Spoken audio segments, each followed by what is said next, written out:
Management के अंदर अभी तक हमने दो फंक्शंस को स्टडी किया है। सबसे पहला हमारा फंक्शन था प्लानिंग। प्लानिंग के अंदर क्या था कि हम एक ब्लूप्रिंट तैयार करते हैं कि हमें काम को किस तरीके से करना है। ठीक है, तो मैनेजमेंट के अंदर सबसे पहले चीज जो की जाती है वो होती है प्लानिंग, कि क्या चीज किस तरीके से होगी, कब होगी, किस टाइम पे होगी, कौन करेगा, वो सब चीजों को प्लान करना। उसके बाद हमने कवर किया था कि ऑर्गेनाइजिंग ऑर्गेनाइजिंग किस तरीके से की जाएगी, अलग अलग डिपार्टमेंट्स बनाए जाएंगे, उन डिपार्टमेंट्स के अकॉर्डिंगली किस तरीके से काम होगा, वो सब चीजें ऑर्गेनाइजिंग के अंदर आती हैं। अब जो हमारा थर्ड फंक्शन आता है वो आता है staffing.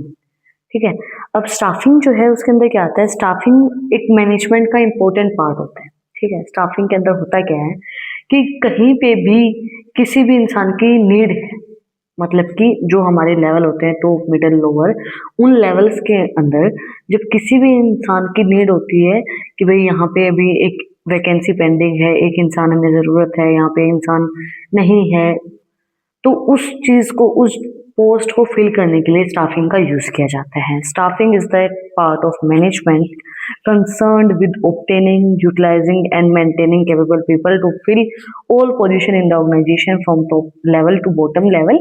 It involves the scientific and systematic procurement, allocation, utilization and conversion and development of human resources. Staffing जो होता है वो मैनेजमेंट के अंदर कंसर्न किया जाता है कि जो भी हमें, मैंने बोला ना कि जो भी लोग कैपेबल हैं उन पोजीशंस के लिए टॉप लेवल से लेके बॉटम लेवल तक उन पोजीशंस को फिल करने के लिए स्टाफिंग का यूज किया जाता है। उसके अंदर बहुत सी चीजें होती हैं, भाई कौन सा प्रोसेस फॉलो किया जाएगा, किस तरीके से चीजें यूटिलाइज की जाएंगी, किस तरीके से चीजें अलोकेट की जाएंगी, उन सब चीजों को कंसीडर करके नए लोगों को रिक्रूट किया जाता है। नाउ डेफिनेशन क्या रहेगी, the manager function of staffing involves meaning the organizational structures through the proper and effective selection, appraisal and development of personnel to fill roles designed into structures, cons and or role ने definition दी है। ये जो manager function है हमारा staffing, इसके अंदर क्या किया जाता है कि प्रॉपरली इफेक्टिव तरीके से सिलेक्ट किया जाता है कि कौन सा इंसान सही है, कि जो हमने रोल दिया है, जो हमारी जॉब है, जो जॉब डिजाइन की गई है उसके अकॉर्डिंगली कौन सा इंसान सही रहेगा उस जॉब के लिए, तो उस इंसान को सिलेक्ट करने के लिए स्टाफिंग का यूज किया जाता है। तो सबसे पहली हमारी जो बात आती है कि क्या क्या फीचर्स रहेंगे स्टाफिंग की, तो सबसे पहले जो हमारी फीचर आती है वो आती है staffing is an internal part of management. Staffing एक इंटरनल पार्ट होता है मैनेजमेंट का, क्योंकि सारी चीजें इंटरनली होती हैं कि मैनेजमेंट वो सब चीजें देखती है कि किस तरीके से काम होगा, क्या होगा, वो सब चीजें। स्टाफिंग हर एक लेवल पे होती है, टॉप लेवल पे भी होती है, टॉप लेवल पे भी लोगों की नीड होती है, मिडिल लेवल पे भी होती है, लोअर लेवल पे भी होती है। तो स्टाफिंग इज ऑल प्रिवेसिव, हर जगह स्टाफिंग कंटिन्यूस प्रोसेस रहती है। जब तक ऑर्गेनाइजेशन रन करेगी तब तक स्टाफिंग होती रहेगी, तब तक नए नए लोग आते जाएंगे, पुराने जो लोग हैं वो रिटायरमेंट लेते जाएंगे। Deals with human being, staffing के अंदर जो सारी डीलिंग है वो ह्यूमन बींग्स के साथ ही होती है।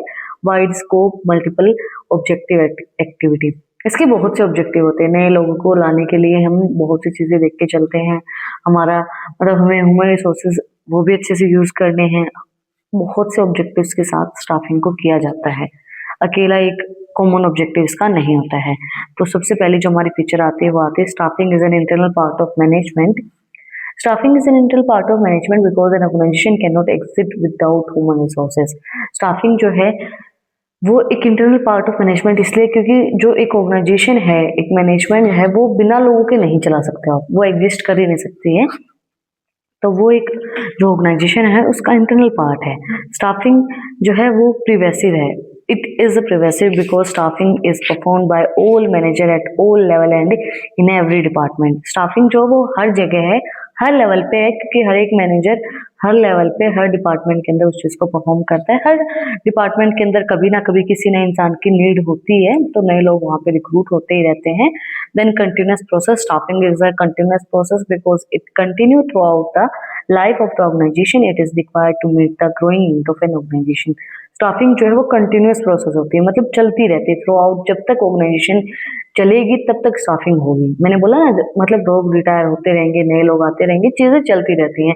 जब तक ऑर्गेनाइजेशन है तब तक तो वो चीजें चलेंगी ही चलेंगी।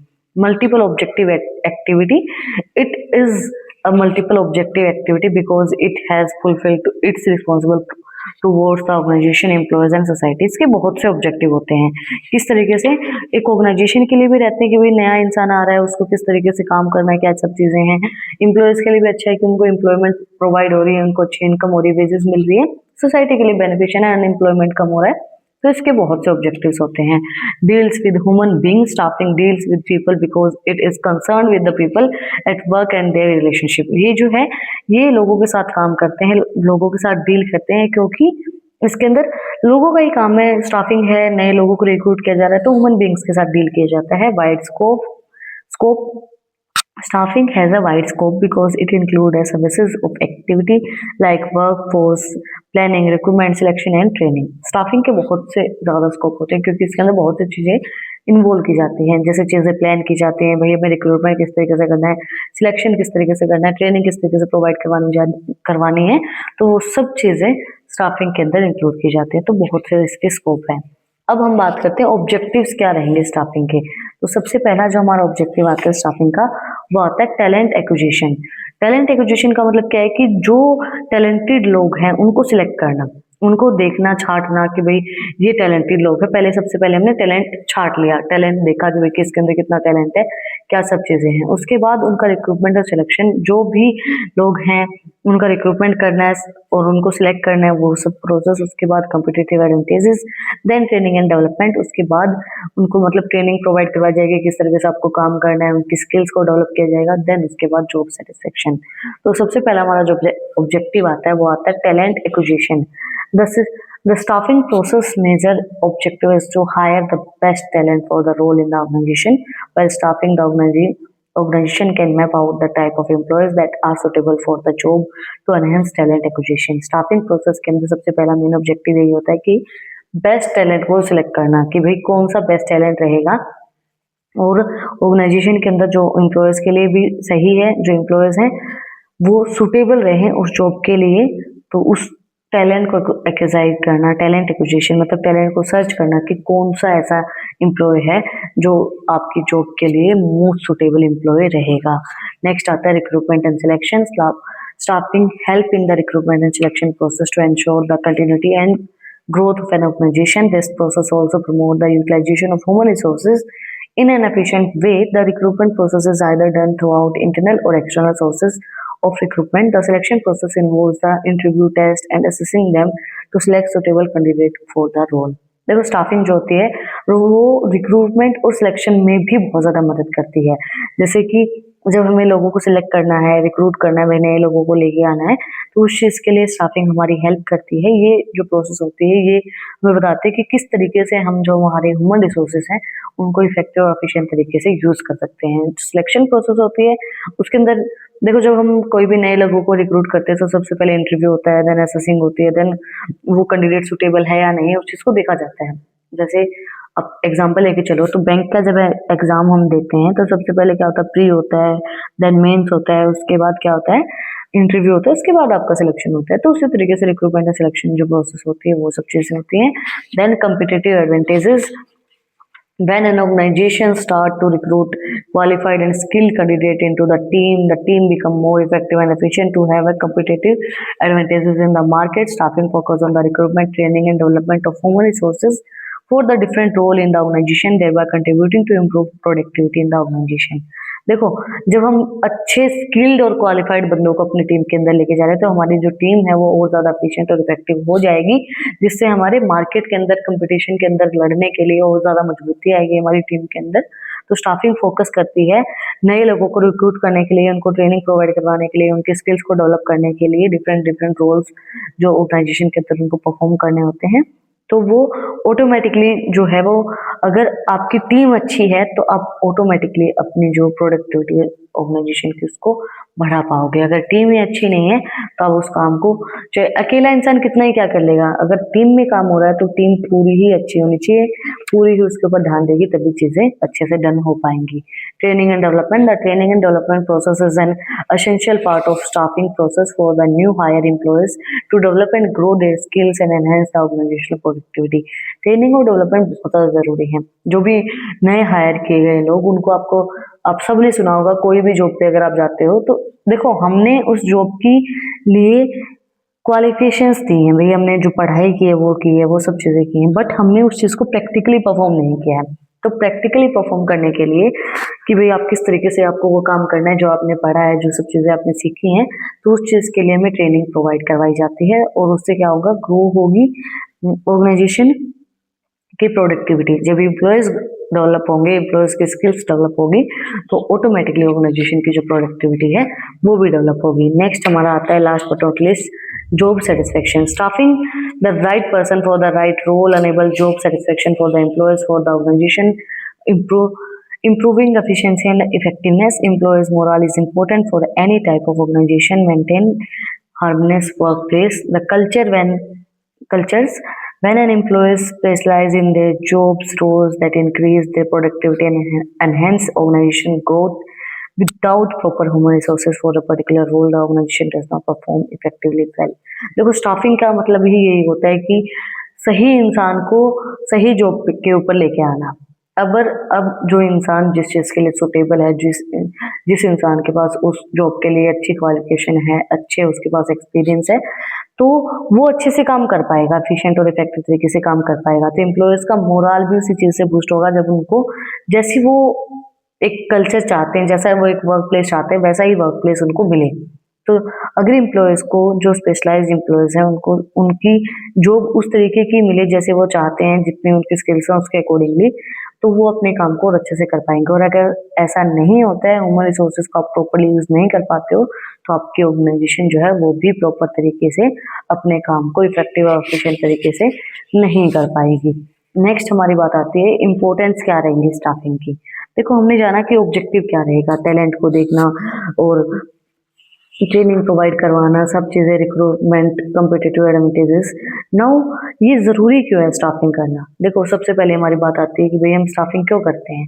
नए लोगों को लाने के लिए, तो filling job with the competitive personal, then reducing in cost of production, improve job satisfaction and moral, optimum utilization of human resources, survival and growth and better performance. देखो इम्पोर्टेंट इसलिए स्टाफिंग क्योंकि प्रोडक्शन बढ़ेगी। अब आपको जो आपकी मनपसंदीदा job है, जिस चीज़ के लिए आपने मेहनत की, अगर आपको वो मिल जाए तो आप कितने खुश हो, उसके ऊपर पूरा अपना 100% हो गए जब आपको अपनी पसंदीदा चीज़ मिल जाती है तब, है ना? तो वही चीज़ स्टाफिंग के अंदर है कि भाई प्रोडक्शन बढ़ेगी, जॉब सेटिस्फेक्शन बढ़ेगा, मोरल बढ़ेगा, ह्यूमन रिसोर्सेज का ऑप्टिमम यूटिलाइजेशन कर पाएंगे, बेटर परफॉर्मेंस होगी और आपकी जो ऑर्गेनाइजेशन है उसका सर्वाइवल एंड ग्रोथ भी इम्प्रूव होगा। तो सबसे पहला हमारा जो पॉइंट आता है वो आता है filling job with a competent personnel. Staffing involves with proper arrangement of people throughout proper recruitment and selection process. It help with the obtaining competent staff for the various job.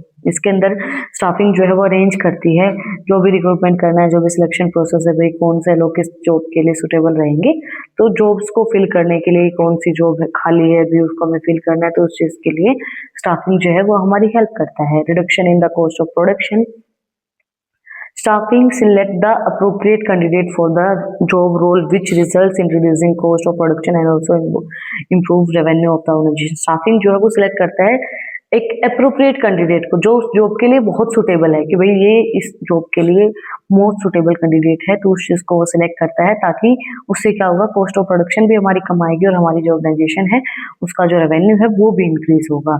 Survival and growth, staffing is a very important function of management in compressing to other functions of organizations are performed by people competent and efficient workers bring an organization into existence and ensure its survival and growth. Staffing जो है बहुत ज़रूरी function है management का। ये क्या करता है, ये लोगों को इफेक्टिव एफिशिएंट तरीके से काम करने में हेल्प करता है। जब आपको, जैसे मैंने आपको बताया कि आपको अगर मनपसंदीदा चीज़ मिलती है तो आप उस चीज़ के ऊपर बहुत मेहनत करते हो, है ना? और जब मेहनत की जाती है और फिर आपको वो चीज़ मिलती है तो आप उसके ऊपर और ज़्यादा मेहनत करते हो ताकि आप अपने काम को और अच्छे से कर पाओ, अपने जॉब के लिए सेटिस्फाई रह पाओ। अब अगर वर्कर अपने एफिशिएंट इफेक्टिव तरीके से काम करेगा तो ऑर्गेनाइजेशन जो है उसका survival and growth automatically increase होगा, क्योंकि एम्प्लॉयज उनकी जो है वो बेटर परफॉर्मेंस दे रहे हैं, वो अपने काम को लगन से कर रहे हैं। लगन से अगर काम करेंगे तो ऑटोमेटिकली उनका काम जो है वो बेहतर होगा। Better performance, the performance of an organization depend on the quality of person employed in the organization. The function of staffing is significant because it ensures higher performance by putting the right person in the right job at the right time. देखो better performance होती है staffing की help से। क्यों? अगर employees जो है सही इंसान सही जगह पे सही टाइम पे होगा तो फिर ऑटोमेटिकली जो बिजनेस है, जो ऑर्गेनाइजेशन, उसकी परफॉर्मेंस हाई होगी।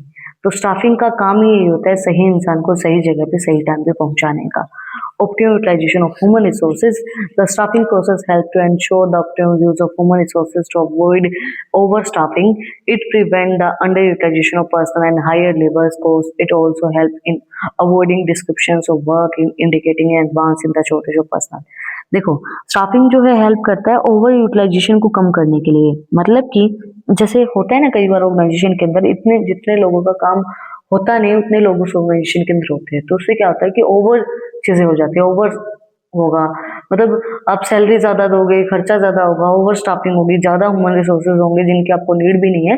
तो स्टाफिंग उस चीज को रिड्यूस करने में हेल्प करता है। स्टाफिंग उतने ही लोगों को रिक्रूट करता है जितने आपको नीड है, और जो लेबर है वो अगर ज्यादा होंगे तो आपके लिए वो चीज़ फ़ायदेमंद नहीं रहेगी।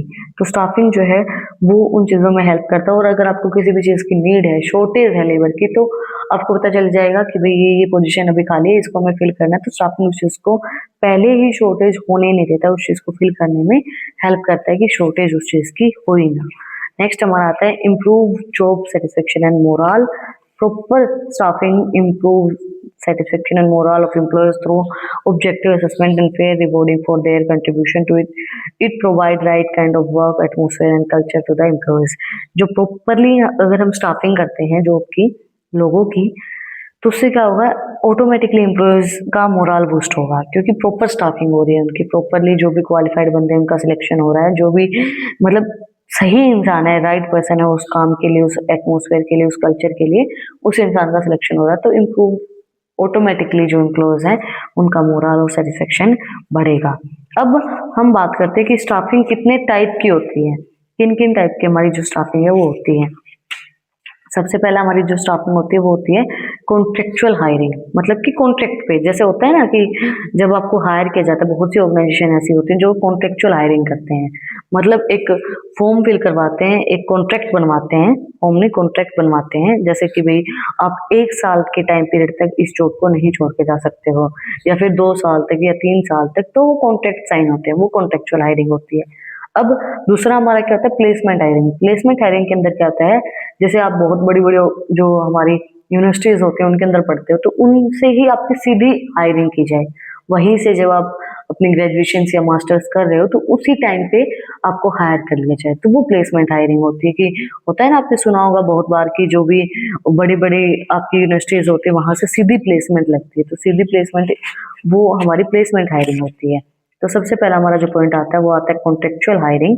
Training the employees who have the ideal qualification and skills for certain contractual terms can be win to win for the both employees and the employees. Contractual staffing is recruitment for employees with certain terms and condition that and after the completion of the contract. Contractual hiring जो होती है वो कुछ terms and conditions के साथ होते हैं कि भाई आप इतने दिन तक हमारी जॉब को नहीं छोड़ के जा सकते, सैलरी के ऊपर होगी, ये टाइम पीरियड होगा, ये सब कंडीशंस होंगी। तो वो सब चीजें उस कॉन्ट्रैक्ट के अंदर मेंशन होती है। वो विन एंड विन पोजीशन होती है। हो सकता है एम्प्लॉयज के लिए वो चीज बेनिफिशियल हो सकता है वो चीज बेनिफिशियल ना भी हो। तो कॉन्ट्रेक्चुअल हायरिंग जो होती है वो रिक्रूटमेंट होता है कुछ कंडीशंस के ऊपर। जब वो कॉन्ट्रैक्ट एंड हो जाता है तो वो कंडीशंस और कॉन्ट्रैक्ट जो है वो खत्म हो जाता है। उसके बाद एम्प्लॉय की मर्जी है वहां पे वो चीज कंटिन्यू कर रहा है नहीं कर रहा है, और अगर वो नहीं कर रहा है तो वो अपने अकॉर्डिंगली उस चीज को छोड़ के जा सकता है। Training is given to the employees in order to develop and grow. The workers are developed by given real time job as an examination in order to analyse the performance and find the area for improvement. तो उस contextual hiring के अंदर भी training provide करवाई जाती है employers को, उनको ग्रो करने के लिए और डेवलप करने के लिए कि किस तरीके से उनकी स्किल्स को और ज्यादा डेवलप किया जा सके। नेक्स्ट हमारा जो आता है वो आता है placement hiring. This type of staffing is direct placement for from various universities to hire them in traditional full-time staff for the organization. This is the process of pairing a selected person on and a specific employees in order to establish an employment relationship. इसके अंदर क्या होता है, placement की जाती है directly universities से। जैसे मैंने आपको बताया कि भाई जो ट्रेडिशनल मेथड होता है एक ऑर्गेनाइजेशन के अंदर लोगों को लेके आने का, बहुत टाइम से चला रही है ये चीज कि भाई सीधा ऑर्गेनाइजेशन से सीधा जो यूनिवर्सिटीज होती हैं ऑर्गेनाइजेशन के अंदर जो भी बच्चे होते हैं, जो भी टैलेंटेड बच्चे होते हैं, जो भी फ्रेशर्स होते हैं, उनको अपनी ऑर्गेनाइजेशन के अंदर ले आते हैं। तो वो प्लेसमेंट हायरिंग होती है, सिलेक्ट किया जाता है स्पेसिफिक एम्प्लॉयर्स को एम्प्लॉयमेंट के लिए, एम्प्लॉयमेंट रिलेशनशिप के लिए, वहाँ पे काम करने के लिए उनको सिलेक्ट किया जाता है। आज हमने कंप्लीट किया है हमारा जो चैप्टर है, चैप्टर 6, जो कि हमारा स्टाफिंग। स्टाफिंग अगर हम एक नॉर्मल भाषा में बात करें, कि एक सीधी सी भाषा में बात करें, तो नए लोगों को रिक्रूट करना।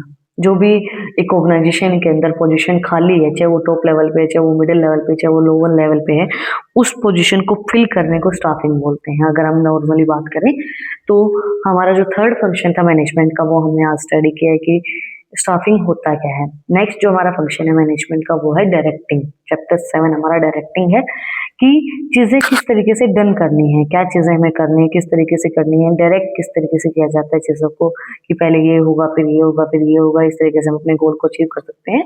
तो वो हम अपने नेक्स्ट जो चैप्टर है उसके अंदर स्टडी करेंगे। अगर आपको आज की वीडियो पसंद आई तो वीडियो को लाइक करना, चैनल को सब्सक्राइब करना, बेल आइकन प्रेस करना, ताकि जो सबसे पहले अपडेट है वो आप लोग के पास आए, और ज्यादा से ज्यादा जिन भी फ्रेंड्स को आपको नीड है उनके पास इन वीडियो को शेयर करना। और अगर आपको इन टॉपिक्स की पीडीएफ चाहिए तो टेलीग्राम चैनल का लिंक भी डिस्क्रिप्शन में है, वहाँ पे जाके आप मुझे फॉलो कर सकते हैं। और भी इंटरेस्टिंग रील्स को देखने के लिए इंस्टाग्राम चैनल का लिंक भी डिस्क्रिप्शन में है, वहाँ पे जाके आप मुझे फॉलो कर सकते हैं। फिर मिलते हैं वीडियो के साथ, टॉपिक के साथ। Like share subscribe. Thank you for watching my video and enjoy your life. Shri Radhe Radhe.